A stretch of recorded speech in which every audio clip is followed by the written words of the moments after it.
Akashvani Devikulam spice FM.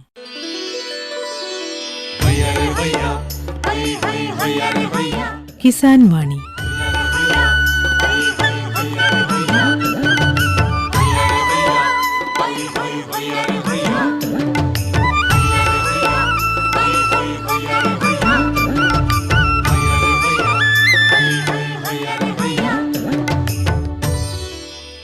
എല്ലാ ശ്രോതാക്കൾക്കും കിസാൻ വാണിയിലേക്ക് സ്വാഗതം. ഈ പരിപാടിയുടെ പ്രായോജകർ കേന്ദ്ര കൃഷി കർഷകക്ഷേമ മന്ത്രാലയം, ഭാരത സർക്കാർ.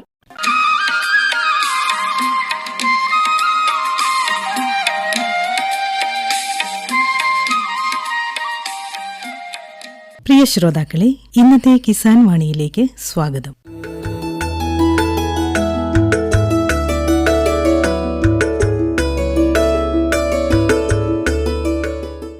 കിസാൻ വാണി ടീം ഇന്ന് എത്തി നിൽക്കുന്നത് ഇടുക്കി ജില്ലയിലെ ഏലപ്പാറ ഗ്രാമപഞ്ചായത്തിലെ ടൈറ്റസ് യേശുദാസ് എന്ന കർഷകന്റെ സമീപത്താണ്. അദ്ദേഹത്തിന്റെ കൃഷിരീതിയും കാർഷിക വിശേഷങ്ങളും ചോദിച്ച് മനസ്സിലാക്കാം. നമസ്കാരം ടൈറ്റസ് ചേട്ടാ. നമസ്കാരം. ചേട്ടൻ എത്ര കാലമായിട്ട് കാർഷിക മേഖലയിൽ പ്രവർത്തിക്കുന്നു? ഇതെന്ന് പറയുമ്പം ഞങ്ങളുടെ കുടുംബപരമായിട്ട് പപ്പായുടെ കാലം തൊട്ട് തന്നെ ഞങ്ങൾ കൃഷിയിൽ ഇത് ചെയ്തിട്ടുണ്ട്. ചെറുപ്പം മുതലേ കൃഷിയിൽ? ചെറുപ്പം മുതൽ നമ്മുടെ ജനിച്ചപ്പോൾ തന്നെ ഈ കൃഷിയുമായിട്ട് ബന്ധപ്പെട്ട് തന്നെയാണ് ഞങ്ങൾ കഴിഞ്ഞുകൂടുന്നത്. ഈ ഏലപ്പാറ ഈ നാട്ടിൽ തന്നെ ജനിച്ചു വളർന്ന ആളാണ്? അതെ, ഈ നാട്ടിൽ തന്നെയാണ്. എത്ര ഏക്കർ സ്ഥലത്ത് കൃഷി ചെയ്യുന്നുണ്ട്? നമ്മുടെ പപ്പായ്ക്ക് 3.5 ഏക്കറുണ്ട്. പിന്നെ ഞാൻ കുറച്ചു കാലം ഗൾഫിലായിരുന്നു. ഗൾഫിൽ നിന്ന് വന്നിട്ട് ഒരു 3-4 ഏക്കർ മേടിച്ച് മൊത്തം കൃഷിയിലേക്ക് തന്നെ തിരിഞ്ഞിരിക്കും. കൃഷിയിലേക്ക് മാറി. പാട്ടത്തിനടുത്ത് ചെയ്യുന്നുണ്ടോ അതോ മൊത്തം സ്വന്തം സ്ഥലത്ത്? ഇല്ല, സ്വന്തം സ്ഥലത്ത് തന്നെയാണ്. എന്തൊക്കെ കൃഷികളാണ് ചെയ്യുന്നത്? ഇന്ന് ഏലം, തേയില, കാപ്പി, കൊടി, ജാതി, പച്ചക്കറി എന്ന് പറയുമ്പം എല്ലാ ഇതും കുറേ എല്ലാത്തരം കൃഷി ചെയ്യുന്നുണ്ട്. ഒരു സമ്മിശ്ര കർഷകനാണ്. അതെ, എല്ലാം ചെയ്യുന്നുണ്ട്. ജൈവ രീതിയിലാണോ എല്ലാ കൃഷിയും നടത്തുന്നത്? പൂർണ്ണമായിട്ട് ജൈവമല്ല, ജൈവവും അജൈവം എന്ന് പറയുമ്പോൾ രാസവളവും ചെയ്യുന്നുണ്ട്. കാപ്പി കൃഷി ചെയ്യുന്നുണ്ടെന്ന് പറഞ്ഞു. അതെ. അത് ഏതിനം കാപ്പിയാണ്? അതിനെക്കുറിച്ചൊന്ന് വിശദമാക്കാമോ? എന്ന് പറയുമ്പോൾ നമ്മൾ മെയിനായിട്ട് ഇവിടെ ചെയ്യുന്നതെന്ന് പറയുമ്പോൾ റോബസ്റ്റായും അറബിയുമാണ്. എന്ന് പറയുമ്പോൾ ഈ അറബി കാപ്പി ഒരു 5-6 വർഷം കഴിയുമ്പോൾ ഇത് ഉണങ്ങിപ്പോകുന്ന ചില്ലയൊക്കെ ഉണങ്ങിപ്പോകുന്ന ഇത് പ്രശ്നം ഉണ്ടാകുന്നുണ്ട്. എന്ന് പറയുമ്പോൾ നമുക്ക് ലാഭകരമായി കൊണ്ടുപോകാൻ കഴിയുന്ന ഇതെന്ന് പറയുന്നത് റോബസ്റ്റായാണ്.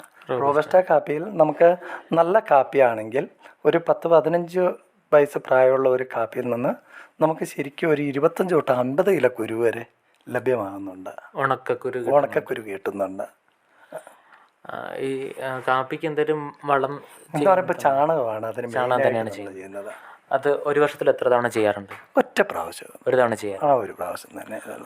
നമുക്ക് ആവശ്യമുള്ള ചാണകമൊക്കെ ഇവിടെ ലഭ്യമാണോ? ഇല്ല, നമ്മൾ വിലയ്ക്ക് മേടിക്കുക. ഒരു പാട്ട എന്ന് പറയുമ്പോൾ 5 പാട്ട ഒരു ചാക്ക് എന്ന് പറയുമ്പോൾ 200 രൂപ കൊടുത്ത് മേടിക്കുക.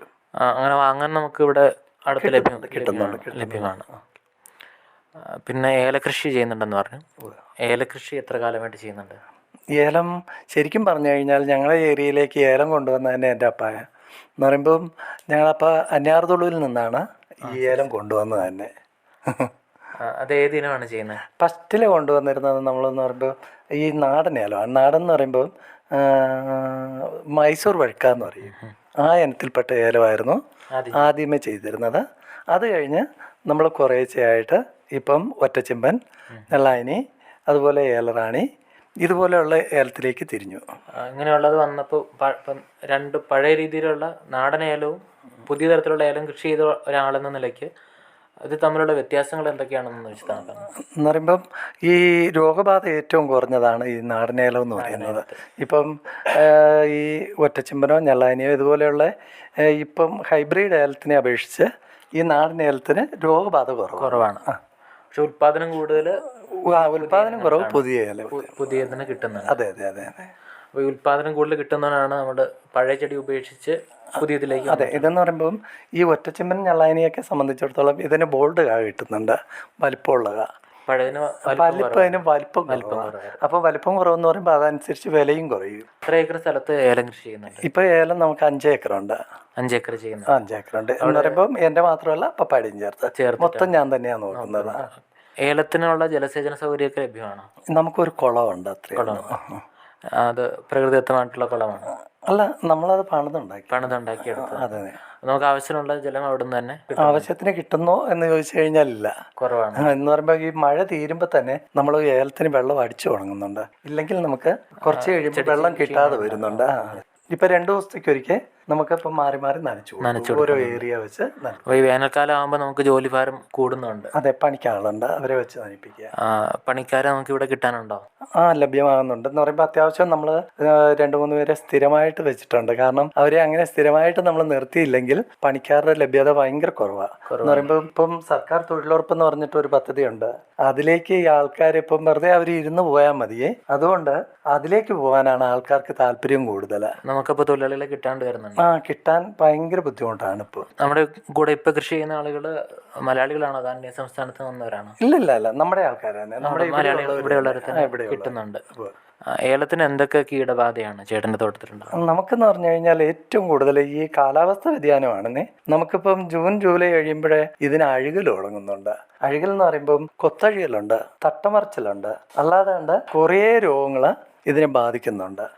അതിനെ പ്രതിരോധിക്കാൻ വേണ്ടി എന്തൊക്കെയാണ് ചേട്ടൻ്റെ? ഇപ്പം എന്ന് പറയുമ്പോൾ ഇപ്പം ഏപ്രിൽ മെയ് മാസം എന്ന് പറയുമ്പോൾ മഴ തുടങ്ങുമ്പോൾ തന്നെ നമ്മൾ ഹോഡോമിശ്രിതം എന്ന് പറയുമ്പോൾ തുരിശും കുമ്മായവും അടിച്ചു കൊടുക്കുന്നുണ്ട്. അത് കഴിയുമ്പോൾ ഇത് 2 പ്രാവശ്യം, വർഷത്തിൽ 2 പ്രാവശ്യം നമ്മൾ ഈ തുരിശും കുമ്മായം അല്ലെങ്കിൽ ഹോഡോമിശ്രിതം നമ്മൾ ചെയ്യുന്നുണ്ട്. എന്ന് പറയുമ്പോൾ സെപ്റ്റംബറിലും മെയ്യിലും, അല്ലെങ്കിൽ ഏപ്രിൽ മെയ് അല്ലെങ്കിൽ സെപ്റ്റംബർ ഒക്ടോബർ 2 തവണ ഈ ബോഡമിശ്രിതം ചെയ്യുന്നുണ്ട്.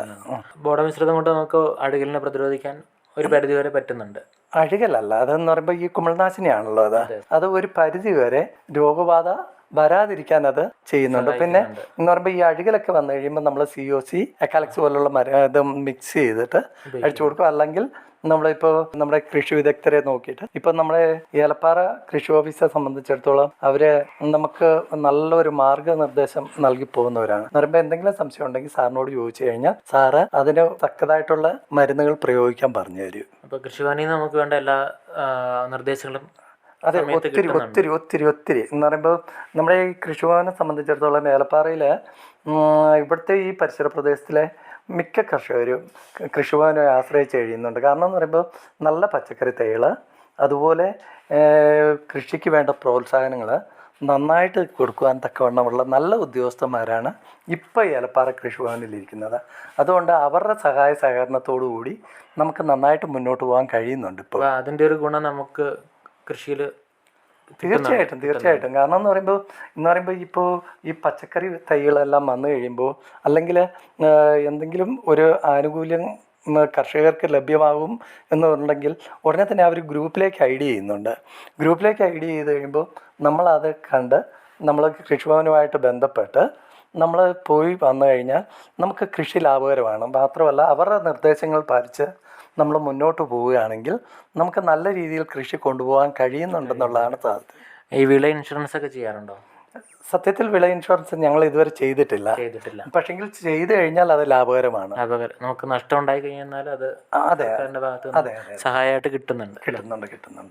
മണ്ണ് പരിശോധനയൊക്കെ നടത്താറുണ്ടോ? അതെ, മണ്ണ് പരിശോധന എന്ന് പറയുമ്പം ഈ മഴക്കാലം ആയി കഴിയുമ്പോൾ നമ്മുടെ ഇവിടുത്തെ കണ്ടുവരുന്ന ഒരിതാണ് അമിണം എന്ന് പറയുമ്പോൾ പുളിപ്പ്. ഈ പുളിപ്പ് ഉണ്ടായി കഴിയുമ്പോൾ ഈ അനവധി പ്രശ്നങ്ങൾ ഉണ്ടാകുന്നുണ്ട്. കാരണം എന്ന് പറയുമ്പോൾ അപ്പോൾ പിന്നെ അഴുകലാകാം, അല്ലെങ്കിൽ മറ്റും സാങ്കേതിക രോഗങ്ങളൊക്കെ ഈ ചെടികൾക്ക് പകർന്നു പിടിക്കാൻ സാധ്യതയുണ്ട്. ആ സമയത്ത് നമ്മൾ മണ്ണ് പരിശോധിച്ച് കൃത്യമായിട്ടുള്ള അതിന് പോഷകങ്ങൾ നന്നാകണം. ഇപ്പം സൂഡോമോണോസിൻ, ഇപ്പോൾ ടൈക്കോടെർമറി പോലുള്ള നല്ല സൂക്ഷ്മാണുക്കളെ ഉൽപ്പാദിപ്പിച്ച് എന്ന് പറയുമ്പോൾ പ്രയോഗിച്ചു കഴിഞ്ഞാൽ അത് ഒരു പരിധി വരെ നമുക്ക് നിയന്ത്രിക്കാൻ പറ്റുന്നുണ്ട്. കുമ്മായൊക്കെ പുളിപ്പ് നിയന്ത്രിക്കാൻ വേണ്ടി ഉപയോഗിക്കുന്നുണ്ടോ? നമ്മൾ കക്ക നീറ്റി അത് കുമ്മായമായിട്ട് എന്ന് പറയുമ്പോൾ ഒരു ചെടിക്ക് ആ ചെടിയുടെ വലിപ്പം അനുസരിച്ച് ഇപ്പൊ 100 ഗ്രാം ഇടേണ്ടവരും 1/2 കിലോ ഇടേണ്ടതും വരുന്നുണ്ട്. അപ്പൊ പുളിപ്പും കൂടെ നോക്കിയിട്ടാണ്, പുളിപ്പിന്റെ എന്തുമാത്രം പുളിപ്പിന്റെ തോത് നോക്കിയിട്ടും കൂടെയാണ് ഉള്ളത്. അതെ, കണ്ടന്റ് നോക്കിയിട്ട് ചെയ്യുന്നതല്ലേ അത് നല്ലത്. അപ്പൊ ഈ മണ്ണ് പരിശോധിക്കുന്നുണ്ട്, ഇങ്ങനെയുള്ള വളപ്രയോഗത്തിൽ ഉൾപ്പെടെ നമുക്ക് ഈ ഗുണങ്ങൾ കിട്ടുന്നുണ്ട്. മണ്ണിനെ അറിഞ്ഞ് കൃഷി ചെയ്യാനായിട്ട് നമുക്കിത് പറ്റുന്നുണ്ട്. അതെ, വർഷങ്ങളായിട്ട് നമ്മളത് ചെയ്യുന്നുണ്ട്. നമ്മുടെ കൃഷിഭവനിൽ കൊടുത്ത് ചെയ്യാനുള്ള സൗകര്യം ഉണ്ടോ? അതെ, കൃഷിഭവനിൽ ഇപ്പോഴും അവര് വിളിച്ചത് മണ്ണെല്ലാം പരിശോധിക്കാനായിട്ട് നമ്മൾ മണ്ണ് കൊടുത്തിട്ടുണ്ട്. ഏലം നടുന്ന സമയം മുതൽ അത് പരിപാലിക്കേണ്ട രീതി, നടേണ്ട രീതി എങ്ങനെയാണ്, പരിപാലനം എങ്ങനെയാണെന്ന് വിശദമാക്കാം. സാർ, ഞങ്ങൾ സാധാരണ മറ്റുള്ളവരുടെ ഇതല്ല, നമ്മുടെ ഇതാണെങ്കിൽ നമ്മളിപ്പോൾ ഒരു 2 കുഴിയെടുത്ത് അത് പിന്നെ നന്നായിട്ട് മണ്ണിട്ട് മൂടി അതിൽ ചാണകം ഇട്ട് അങ്ങനെയാണ് ഞങ്ങൾ തൈ വെച്ച് പോകുന്നത്. രണ്ട് ചെടികൾ തമ്മിൽ എന്തുമാത്രം അകലത്തിലാണ് നമ്മൾ എന്ന് പറയുമ്പോൾ 10 കെട്ടാണ് നമ്മൾ ചെയ്തു വരുന്നത്. 10 കെട്ട് എന്ന് പറയുമ്പോൾ അതിൻ്റെ ആ സ്ഥലത്തിൻ്റെ കിടപ്പനുസരിച്ച് ഇപ്പം നല്ല കയറ്റമുള്ളതാണ് പ്രദേശമാണെങ്കിൽ 8 കെട്ട്, നിരപ്പാണെങ്കിൽ 10 കെട്ട്. നമ്മുടെ സ്ഥലം എങ്ങനെയാണ്? നിരപ്പാണ്? നിരപ്പും എന്ന് പറയുമ്പോൾ മൊത്തത്തിലുള്ള എല്ലാ തരത്തിലുള്ള സ്ഥലങ്ങളും ഉണ്ട്. ഏലക്ക വിളവെടുക്കാനൊക്കെ തൊഴിലാളികളെ നമുക്ക് കിട്ടുന്നുണ്ടോ?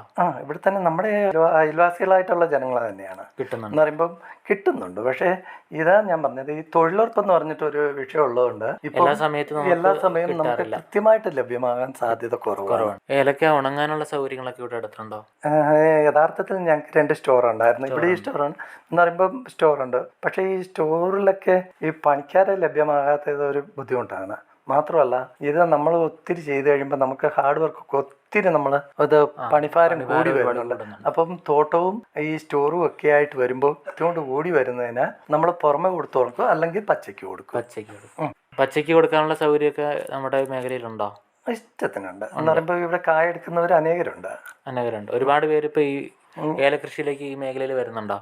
സാർ, ഇത് നല്ല ഏലപ്പാറ പഞ്ചായത്ത് എന്ന് പറയുമ്പം ഏതാണ്ട് ഒരു ഇവിടെ ഈ ഇടുക്കി ജില്ലയിലെ ഏറ്റവും നല്ലൊരു കാർഷിക മേഖലയാണ്. അതെ. കൂടുതലായിട്ട് ഇവിടെ തേയിലയാണ് കണ്ടിട്ടുള്ളത്. സാർ, തേയില എന്ന് പറയുമ്പോൾ വൻകിട തേയില കർഷകരാണ്. പിന്നെ വൻകിട എസ്റ്റേറ്റ് ആണ് തേയില കൂടുതലായിട്ടുള്ളത്. എന്ന് പറയുമ്പോൾ ചെറുകിട കർഷകർ ഇഷ്ടത്തിനുണ്ട്. പക്ഷെങ്കിൽ അവര് നന്നായിട്ട് കൃഷി ചെയ്തു പോകുന്നുണ്ട്. ഇതിന്റെ ഇടയ്ക്ക് ഇപ്പം ഈ തേയില ലാഭകരമല്ലാത്തതിനാൽ തേയില പറിച്ചിട്ട് ഏലം ചെയ്യുന്നവർ ഒത്തിരിയാണ്. അങ്ങനെ വരുന്നുണ്ട്. हर जोखिम से निकल कर फसल आए, सुरक्षित हो जाए। फसल बीमा से हर किसान अब आत्मनिर्भर हो जाए। संकट के समय प्रधानमंत्री फसल बीमा योजना किसानों के लिए वरदान है। अब सूखा पड़े या बाढ़ आ जाए कोई डर नहीं, अब ओले पड़े या कीट पतंगे फसल खा जाए कोई फिक्र नहीं, क्योंकि हमने लिया है प्रधानमंत्री फसल बीमा। बुआई से फसल कटाई तक हर जोखिम का दावा, न्यूनतम प्रीमियम पर अधिकतम भुगतान का वादा। योजना से हर साल जुड़ रहे हैं 5 करोड़ से ज्यादा किसान। अब आपकी है बारी। नजदीकी कृषि कार्यालय, सहकारी समिति, बैंक शाखा, अधिकृत बीमा कंपनी या जन सेवा केंद्र में स्वेच्छा से करा सकते हैं पंजीकरण। फसल बीमा पोर्टल या फसल बीमा ऐप द्वारा भी कराया जा सकता है पंजीकरण। प्रधानमंत्री फसल बीमा योजना आपकी फसलों का संपूर्ण सुरक्षा कवच। कृषि एवं किसान कल्याण मंत्रालय, भारत सरकार। ചേട്ടന് ഈ ജാതി കൃഷി ഉണ്ടെന്ന് പറഞ്ഞു. അതെ. അത് എന്തൊരു സ്ഥലത്ത് ചെയ്യുന്നുണ്ട്? സാർ, ഞങ്ങൾ ജാതി എന്ന് പറയുമ്പോൾ നാമമാത്രമായിട്ടേ ഉള്ളൂ. എന്ന് പറയുമ്പോൾ ഒരു ജാതിയിൽ നിന്ന് തന്നെ നമുക്ക് ഒരു 30,000 രൂപയിൽ കുറയാതെ ജാതിക്കായ കിട്ടുന്നുണ്ട്. ജാതിക്കായും പത്തിരിയും എന്ന് പറയുമ്പോൾ ഈ മഴയൊക്കെ ആയിക്കഴിയുമ്പോൾ ഇത് വീണ് ആ പത്തിരി നശിച്ചു പോവും. പക്ഷെങ്കിൽ നമ്മൾ പറിച്ചെടുക്കുകയാണെങ്കിൽ കൃത്യമായിട്ട് അത് ജാതിക്ക ഇങ്ങനെ വിണ്ടുകീറി വരുമ്പോൾ അത് പറിച്ച് നമ്മൾ ആ പൂ സംഭരിച്ചെടുക്കുകയാണെങ്കിൽ നമുക്കത് ലാഭകരമാണ്. പത്രി ഇപ്പോൾ അത് കേടുവരാണ്ട് സംരക്ഷിക്കാനായിട്ട് ഇച്ചിരി അതെ എന്ന് പറയുമ്പോൾ നമ്മളിപ്പോൾ വെയിലുള്ളപ്പോഴാണെങ്കിൽ നമ്മളത് എടുത്ത് വെയിലത്ത് വെച്ച് കൃത്യമായിട്ട് ഒറ്റ ദിവസത്തെ ഉണക്ക് മതി. ഒറ്റ ദിവസത്തെ ഉണക്കിൽ നന്നായിട്ട് കിട്ടുന്നുണ്ട്. അല്ലെങ്കിൽ ഞങ്ങൾ എന്താ ചെയ്യാന്ന് വെച്ച് കഴിഞ്ഞാൽ ചെറിയ ഈ അടുപ്പം ഭാഗത്തൊക്കെ വലയിട്ട് അങ്ങനെ ഉണക്കി ഇത് മഴക്കാലത്ത് അത് സംഭരിച്ചെടുക്കും. അതിൻ്റെ ഒരു വിപണി എങ്ങനെയാണ് ജാതിക്കയുടെ? ഇപ്പം നമുക്ക് ഇവിടെ തന്നെ ഇപ്പോൾ നമ്മൾ തൊട്ടടുത്ത് ഈ ആലടി എന്ന് പറയുന്ന സ്ഥലം ഉപ്പാറ ഇവിടെ നിന്നൊക്കെ എടുക്കുന്നുണ്ട്. അല്ലാതെ പേട്ടയിൽ നിന്ന് വന്ന ആൾക്കാരെ എടുത്തു കൊണ്ടുപോകുന്നുണ്ട്. ഈ ജാതിയിൽ എന്തെങ്കിലും കീടബാധ അങ്ങനെ രോഗങ്ങളൊക്കെ ഉണ്ടാവാറുണ്ടോ? പക്ഷെ ജാതിയിൽ വലുതായിട്ട് കീടബാധ കാണുന്നില്ല. കുറവാണ്. മറ്റുള്ള കൃഷി വെച്ച് നോക്കുമ്പോൾ നമുക്ക് പണിയും കുറവാണല്ലേ? അതെ. എന്ന് പറയുമ്പം ഏറ്റവും ലാഭകരമായിട്ടുള്ള കൃഷിയാണ് ജാതി. പക്ഷെങ്കിൽ ഇവിടെ ജാതി ഉണ്ടായി വരണമെങ്കിൽ ഒത്തിരി കാലം പിടിക്കുന്നുണ്ട്. നട്ടു കഴിഞ്ഞ് ഒരുപാട് വർഷം കഴിഞ്ഞു. അതതിനെ എന്ന് പറയുമ്പം വരുമാനം ആദായമായി കിട്ടണമെങ്കിൽ അത് വർഷങ്ങളായി വരുന്നുണ്ട്. ചേട്ടൻ ചെയ്തപ്പോൾ എത്ര വർഷം എടുത്തായിരുന്നു? ഇത് എൻ്റെ അപ്പ വെച്ചതാണ്, ഞാൻ വെച്ചതല്ല. ഒരുപാട് വർഷങ്ങളായി. അതെ. ഞങ്ങൾ കുഞ്ഞിലെ ഉണ്ടായിരുന്നപ്പോൾ തന്നെ ജാതി ഗ്രാമ്പൊക്കെ അപ്പ വെച്ചിട്ടുണ്ടായിരുന്നു. വിളവായി കഴിഞ്ഞാൽ പിന്നെ നമുക്ക് ഇത് നല്ല ലാഭകരമായിട്ട് കിട്ടും. വിളവെടുക്കാനായിട്ടുള്ള ഒരു സമയമാണ് കൂടുതലായിട്ട് വേണ്ടി വരുന്നത്. ഏതാണ്ട് ഒരു 9-10 മാസവും ഇതിൽ വിളവ് ലഭിക്കുന്നുണ്ടെന്നുള്ളതാണ് ഇതിന്റെ ഏറ്റവും വലിയ ഗുണമായിട്ട്. നമുക്ക് പണി അധികം വരുന്നുമില്ല. ഇല്ല. കുരുമുളക് കൃഷി ഏതൊക്കെ ഇനം കുരുമുളകാണ് ചെയ്യുന്നത്? സാർ, നമുക്ക് ഫസ്റ്റിലെ ഉണ്ടായിരുന്ന വെള്ളമുണ്ടിയുണ്ട്, പിന്നെ നീലമുണ്ടി, കരിമുണ്ടി, പന്നീറൊന്ന്, ഇപ്പം അവസാനം പഞ്ചമി വരെ നമ്മൾ ചെയ്യുന്നുണ്ട്. അതെ. കുരുമുളക് നട്ട് പരിപാലിക്കുന്ന രീതി ഒന്ന് വിശദമാക്കാമോ? ഇതെന്ന് പറയുമ്പോൾ നമ്മുടെ തോട്ടത്തിലെ വള്ളി എടുത്ത് തന്നെയാണ് നമ്മൾ ചെയ്യുന്നത്. നമ്മളിപ്പം ഒരു 1.5 ആഴ്ചയ്ക്ക് കുഴിയെടുത്ത് ചാണകം ഇട്ട് അപ്പം തന്നെ ആ താങ്ങുമരത്തിൽ പിടിച്ച് കെട്ടി അങ്ങനെ വിടുക. അപ്പോൾ നമുക്ക് പെട്ടെന്ന് ഇത് വള്ളി പിടിച്ച് കയറി പോകാനായിട്ട് സഹായിക്കുന്നുണ്ട്. താങ്ങുപരമായിട്ട് എന്തൊക്കെ ഉപയോഗിക്കുന്നത്? നമ്മളിപ്പോൾ ഏറ്റവും കൂടുതൽ കാറ്റാടിയാണ്. കാറ്റാടിയുണ്ട്. പിന്നെ എല്ലാ മരങ്ങളും ഏലത്തിൻ്റെ ഇടയ്ക്ക് ഉള്ളത് എല്ലാ മരത്തിലും നമ്മൾ കൊടി ചെയ്യുന്നുണ്ട്. അപ്പോൾ ഏലത്തിനിടയ്ക്ക് ഒരു ഇടവിളയായിട്ടാണ് ഇത് ചെയ്തു പോകുന്നത്. അതെ. കുരുമുളക് കൃഷി നമുക്കിപ്പോൾ ലാഭകരമാണോ? എന്ന് പറയുമ്പോൾ കുരുമുളക് നന്നായിട്ട് ഉണ്ടാകുന്നുണ്ട്. പക്ഷെങ്കിൽ ഇതിൻ്റെ വിളവെടുപ്പ് കാലമാകുമ്പോൾ ഇവിടെ പണിക്കാർ ലഭ്യതയല്ല എന്നുള്ളതാണ്. മാത്രമല്ല അമിതമായ കൂലി എന്ന് പറയുമ്പം പണിക്കാർ ലഭ്യമാകാത്തതിൻ്റെ പേരിലാണെന്ന് തോന്നുന്നു കൂലി കൂടുതലാണ്. ഈ കൂലി കൂടുതലുള്ളതുകൊണ്ട് നമുക്ക് സ്വന്തമായിട്ട് ചെയ്യാൻ കഴിയുമെങ്കിൽ അത് കുരുമുളക് കൃഷി ലാഭകരമാണ്. ഇത്രയും കൂലി കൊടുത്തു കഴിയുമ്പോൾ നമുക്കത് ലാഭം കുറയാനുള്ള ചാൻസ് കൂടുതലാണ്. അതെ അതെ അതെ. കുരുമുളക് ചെടിക്ക് എന്തെങ്കിലും രോഗബാധയൊക്കെ ഉണ്ടാകുന്നുണ്ടോ? ഉണ്ടാകുന്നുണ്ട്. എന്ന് പറയുമ്പം ഈ തൃടവാട്ടം അല്ലെങ്കിൽ ഈ വേർപ്പുഴു എന്ന് പറയുമ്പം ഇതിന് ഇടയ്ക്കിടയ്ക്ക് ഈ കൊടിപ്പേൻ എന്ന് പറഞ്ഞിട്ടൊരു സാധനമുണ്ട്. അത് വ്യാപകമായി കണ്ടുവരുന്നുണ്ട്. അതിനെ പ്രതിരോധിക്കാൻ എന്തെങ്കിലും ചെയ്യുന്നുണ്ടോ? ഈ ഫോഡോമെച്ചർദം അല്ലാതാണ്ട് വേറെ ഒന്നും നമ്മൾ ചെയ്യുന്നില്ല. അതുകൊണ്ട് നമുക്ക് തടഞ്ഞു നിർത്താൻ ഒരു പരിധിവരെ പറ്റുന്നുണ്ട്. ഒരു 75% അത്രയും ചെയ്യാൻ പറ്റുന്നുണ്ട്. ചേട്ടൻ ജൈവ രീതിയിൽ പച്ചക്കറി കൃഷി ചെയ്യുന്നുണ്ടെന്ന് പറഞ്ഞു. അത് എന്തേലും സ്ഥലത്ത് ചെയ്യുന്നു, ഏതൊക്കെ പച്ചക്കറിയാണ് ചെയ്യുന്നത്, അതിനെ കുറിച്ചൊന്ന് വിശദമാക്കാമോ? സാർ, ഞാൻ ഫസ്റ്റിലെ ചെയ്തു തുടങ്ങിയ ഇഞ്ചിയായിരുന്നു. ഇഞ്ചി നമ്മൾ ചെയ്തു തുടങ്ങി.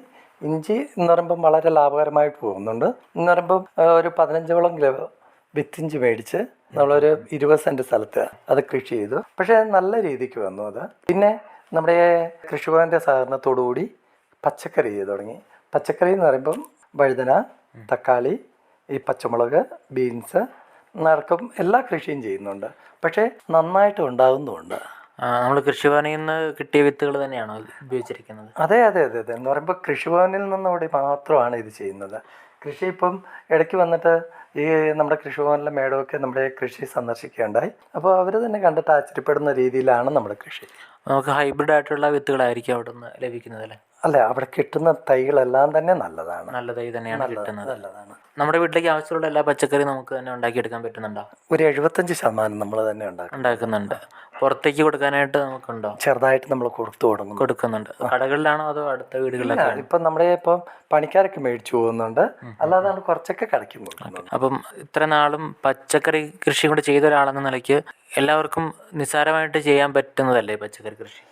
സാർ, എന്നാൽ ശരിക്കും പറഞ്ഞു കഴിഞ്ഞാൽ ഇപ്പം 5 ഏക്കർ ഏലക്കാട് വെച്ചിരിക്കുന്നവർ 1 സെൻറ്റ് പച്ചക്കറി വെക്കാനായിട്ട് ഇപ്പം വിമുഖത കാണിക്കുന്ന ഈ സമയത്ത് സ്വയം എന്ന് പറയുമ്പോൾ നല്ല പച്ചക്കറി അല്ലെങ്കിൽ വിഷമുക്തമായിട്ടുള്ള പച്ചക്കറി കഴിക്കാനായിട്ട് 1 സെൻറ്റെങ്കിലും അല്ലെങ്കിൽ 5 സെൻറ്റെങ്കിലും പച്ചക്കറി വെക്കണമെന്നുള്ളതാണ് എൻ്റെ പക്ഷം. ഒരു അടുക്കളത്തോട്ടം എങ്ങനെ നിർമ്മിക്കാനായിട്ട് പറ്റും? ഒരു വീട്ടമ്മ വിചാരിച്ചാലും ചെയ്യാനായിട്ട് പറ്റുന്നതാണ്. അപ്പോൾ ഒരു വീട്ടമ്മയ്ക്ക് ഒരു ഉപദേശമായിട്ട് ഏതൊക്കെ ഇനം പച്ചക്കറിയാണ് ചെയ്യാൻ പറ്റുന്നത്, എങ്ങനെ ചെയ്യണം, അതെങ്ങനെ പരിപാലിക്കണം, അതൊക്കെ ഒന്ന് വിശദമാക്കാം. സാർ, നമുക്ക് എന്താ പറയുമ്പോൾ നമുക്ക് വീടുകളിൽ സുലഭമായിട്ട് കിട്ടുന്നതാണ് ചാരം. എന്ന് പറയുമ്പോൾ ഈ ചാരം മാത്രം മതി നമുക്ക് ഈ പച്ചക്കറിക്ക് ഇട്ട് കൊടുക്കാനായിട്ട്. ഒരു രാസവള പ്രയോഗവും ഈ പച്ചക്കറിക്ക് ചെയ്യേണ്ടതായിട്ട് വരുന്നില്ല. കുറച്ച് ചാരവും കുറച്ച് ചാണകവും ഉണ്ടെങ്കിൽ എന്ന് പറയുമ്പോൾ ഈ പച്ചക്കറി കൃത്യമായിട്ടും ലാഭകരമായിട്ടും കൊണ്ടുപോകാൻ പറ്റും. മാത്രമല്ല 1 സെൻറ്റിൽ നമ്മൾ ചെയ്യുകയാണെങ്കിൽ നമുക്ക് വീട്ടിലേക്ക് വേണ്ട പച്ചക്കറി നമുക്കത് ലഭ്യമാകും. പിന്നെ കോഴി കൃഷി ചെയ്യുന്നുണ്ടെന്ന് പറഞ്ഞു. അതെ സാർ. അത് ഏതിനം കോഴിയാണ്? സാർ, ഞാൻ ഫസ്റ്റിലെ ആടുണ്ടായിരുന്നു. എനിക്ക് ആടെന്ന് പറയുമ്പോൾ 10-60 ആടുണ്ടായിരുന്നു. എന്ന് പറയുമ്പോൾ ഈ ആടിനുള്ള തീറ്റ ലഭ്യത മാത്രമല്ല, നമുക്ക് ആട് കൃഷി ഉണ്ടായിരുന്നു. ഇപ്പോൾ 10-15 രൂപയ്ക്ക് കിട്ടിക്കൊണ്ടിരുന്ന തവിടിന് ഇപ്പോൾ 30 രൂപ. അതുപോലെ ബെല്ലറ്റിന് ഇരട്ടിക്ക് വില. അതുപോലെ ഈ കോഴികൾക്ക് തന്നെ സ്റ്റാർട്ടർ എന്ന് പറഞ്ഞൊരു സാധനമുണ്ട് കുഞ്ഞുങ്ങൾക്ക് കൊടുക്കുന്നത്. ഞാൻ കോഴിക്കൃഷി തുടങ്ങുമ്പോൾ വെറും 18 രൂപ ഉണ്ടായിരുന്നത് ഇപ്പം 50 രൂപയിലേക്ക് മാറി. എന്ന് പറയുമ്പം ഇതൊക്കെ ലാഭകരമാണോ എന്ന് ചോദിച്ചു കഴിഞ്ഞാൽ ലാഭകരമല്ല. പക്ഷെങ്കിൽ ഈ കൃഷിയുടെ കൂട്ടത്തിൽ ഇത് ചെയ്തു പോകുന്നതേ ഉള്ളൂ. മാത്രമല്ല എനിക്ക് കോഴി എന്ന് പറയുന്ന നാടൻ കോഴി മാത്രമേ ഉള്ളൂ. പെരുന്ന കോഴി എന്ന് പറയുമ്പോൾ നമ്മൾ അടവെച്ച് വിരിയിച്ച് കോഴി നമ്മൾ വളർത്തുന്നതാണ്. അത് എത്ര കോഴികളുണ്ട്? ഇപ്പം 60ഓളം കോഴികളുണ്ട്. അതിന് തീറ്റയായിട്ട് എന്തൊക്കെയാണ് കൊടുക്കുന്നത്? സാർ, നമുക്കെന്ന് പറയുമ്പോൾ ശരിക്കും ഞാൻ ഈ മാർക്കറ്റിൽ നിന്നൊക്കെ വേസ്റ്റ് എടുക്കും. വേസ്റ്റ് എന്ന് പറയുമ്പോൾ ഈ ക്യാബേജ്, ഇപ്പോൾ ഫ്ലവർ, അതുപോലെ പച്ചക്കറി വേസ്റ്റൊക്കെ എടുത്ത് നല്ലൊരു ശതമാനം ഇതിനെ ഇട്ട് കൊടുക്കുന്നുണ്ട്. നന്നായിട്ട് കഴിക്കും. അപ്പോൾ നമുക്ക് കൈത്തീറ്റ ഒരു പരിധി വരെ അത് കുറയ്ക്കാൻ പറ്റുന്നുണ്ട്. കോഴിയുടെ മുട്ട വിപണിയിലേക്ക് എത്തിക്കുന്നുണ്ടോ? സാർ, 10 രൂപ വെച്ച് ഇപ്പം ലഭ്യമാകുന്നുണ്ട്. നാടൻ കോഴിയുടെ മുട്ട ആയതുകൊണ്ട് എന്ന് പറയുമ്പോൾ ഒറിജിനൽ നാടൻ കോഴി എന്ന് പറയുമ്പോൾ മുട്ടക്കോഴിയോ അല്ലെങ്കിൽ ഗിരിരാജനോ ഒന്നും അല്ല, ഒറിജിനൽ നാടൻ കോഴി. അപ്പോൾ അതിൻ്റെ മുട്ടയ്ക്ക് വാങ്ങാൻ ആളുകളുണ്ടോ ഇവിടെ? ഇഷ്ടം പോലെ 200 മുട്ടയുണ്ടെങ്കിലും വിറ്റു മേടിക്കാൻ ആളുണ്ട്. അപ്പോൾ ഈ പറഞ്ഞ എല്ലാത്തരം കൃഷികളുമായിട്ട് മുന്നോട്ട് പോകുമ്പോൾ സന്തോഷകരമാണ് ജീവിതം? എന്ന് പറയുമ്പോൾ മറ്റുള്ളവരെ ആശ്രയിക്കാതെ ജീവിക്കാൻ പറ്റിയതാണ് കൃഷി എന്നുള്ള ഒരു പക്ഷക്കാരനാണ് ഞാൻ. എന്ന് പറയുമ്പോൾ ആരോടും കൈകെട്ടി നിൽക്കുകയോ അല്ലെങ്കിൽ ഒന്നും ചെയ്യണ്ട, നമുക്ക് നമ്മുടെ അധ്വാനം നമുക്ക് അധ്വാനിക്കുക, ആസ്വദിക്കുക എന്നുള്ളതാണ്. അതിന്റെ ഫലം നമ്മൾ ഉപയോഗിക്കുമ്പോൾ നമുക്ക് സന്തോഷകരമായിട്ട് പോകാനായിട്ട് പറ്റുന്നുണ്ട്. തീർച്ചയായിട്ടും കൃഷി ആദായകരമായിട്ട് കൊണ്ടുപോകാൻ പറ്റുന്നുണ്ട്. ഈ പറയുന്ന കൃഷിഭവനിൽ നിന്നുള്ള ഉപദേശങ്ങൾ കിട്ടുമ്പോൾ ശാസ്ത്രീയപരമായിട്ട് ചെയ്യുമ്പോൾ നമുക്ക് ആദായകരമാക്കി എടുക്കാൻ പറ്റുന്നുണ്ട്. സാർ 100%. കാരണം എന്ന് പറയുമ്പോൾ നമ്മൾ സ്വയമേ എന്ന് പറയുമ്പോൾ നമ്മൾ പണിക്കാരെ വെച്ച് മാത്രം ചെയ്യാൻ നോക്കിക്കഴിഞ്ഞാൽ ഒരിക്കലും ആദായകരമാകില്ല. എന്ന് പറയുമ്പോൾ ഒരു 50% നമ്മുടെ ഇൻവോൾവ്മെന്റ് ഇതിലുണ്ടാകണം. നമ്മുടെ അധ്വാനവും കൂടി ഉണ്ടെങ്കിൽ മാത്രമേ ഇത് ലാഭകരമായിട്ട് പോകത്തുള്ളൂ. വീട്ടിലാരൊക്കെയുണ്ട്? വീട്ടിൽ എന്ന് പറയുമ്പോൾ എൻ്റെ അപ്പായും അമ്മയുണ്ട്. അവർ പ്രായാധിക്യം കൊണ്ട് ഇപ്പം കൃഷിയിലേക്ക് കടക്കുന്നില്ല. എൻ്റെ അമ്മയൊക്കെ എന്ന് പറയുമ്പോൾ നമുക്ക് പണ്ട് തൊട്ട് ഒത്തിരി കന്നുകാലിയൊക്കെ ഉണ്ടായിരുന്നു, ഇപ്പം പറ്റുന്നില്ല. പിന്നെ എൻ്റെ വീട്ടിലിപ്പോൾ തൽക്കാലം ഇവിടെ ഞങ്ങളിപ്പം ഇവിടെ താമസിക്കുന്ന ഞാനും എൻ്റെ വൈഫും 2 കുട്ടികളും. കുട്ടികൾ എന്ത് ചെയ്യുന്നു? മോള് BCAക്ക് പഠിക്കുന്നു, മോൻ +1. വീട്ടിലെല്ലാവരും ചേട്ടൻ്റെ ഒപ്പം കൃഷിക്ക് ഇറങ്ങാറുണ്ടോ? ഇല്ല, തൽക്കാലം ഞാൻ മാത്രം. കോഴിയുടെ സംരക്ഷണം മൊത്തം എൻ്റെ വൈഫിൻ്റെയാണ്. അപ്പോൾ കാർഷിക മേഖലയിൽ സന്തോഷകരമായിട്ട് മുന്നോട്ട് പോകുന്നു. തീർച്ചയായിട്ടും. ഇത്രയും നേരം തൻ്റെ കാർഷിക അനുഭവങ്ങൾ നമ്മളോട് പങ്കുവച്ചത് ഏലപ്പാറ ഗ്രാമപഞ്ചായത്തിലെ ടൈറ്റസ് എന്ന മാതൃകാ കർഷകനാണ്. അദ്ദേഹത്തിൻ്റെ അനുഭവങ്ങൾ നമുക്ക് പറഞ്ഞു തന്നതിന് കിസാൻ വാണിയുടെ നന്ദി അറിയിക്കുന്നു.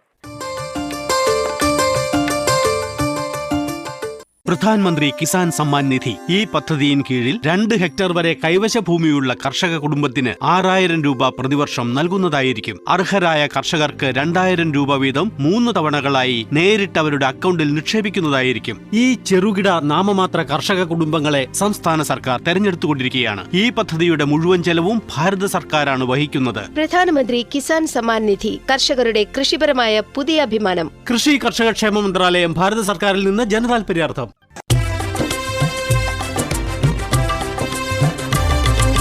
സഹകരണത്തിൻ ബലത്തിൽ വികാസത്തിനു ചുവടുവയ്ക്കാം.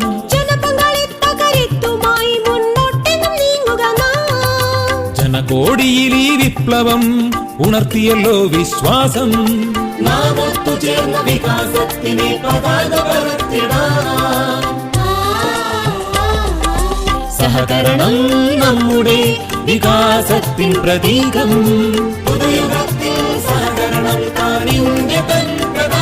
കൃഷി മന്ത്രാലയം, ഭാരത സർക്കാരിൽ നിന്ന് ജനതാൽപര്യാർത്ഥം. ഈ പരിപാടിയുടെ പ്രായോജകർ കേന്ദ്ര കൃഷി കർഷകക്ഷേമ മന്ത്രാലയം, ഭാരത സർക്കാർ.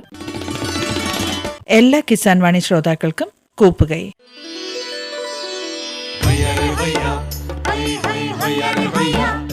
കിസാൻ വാണി സമാപിക്കുന്നു.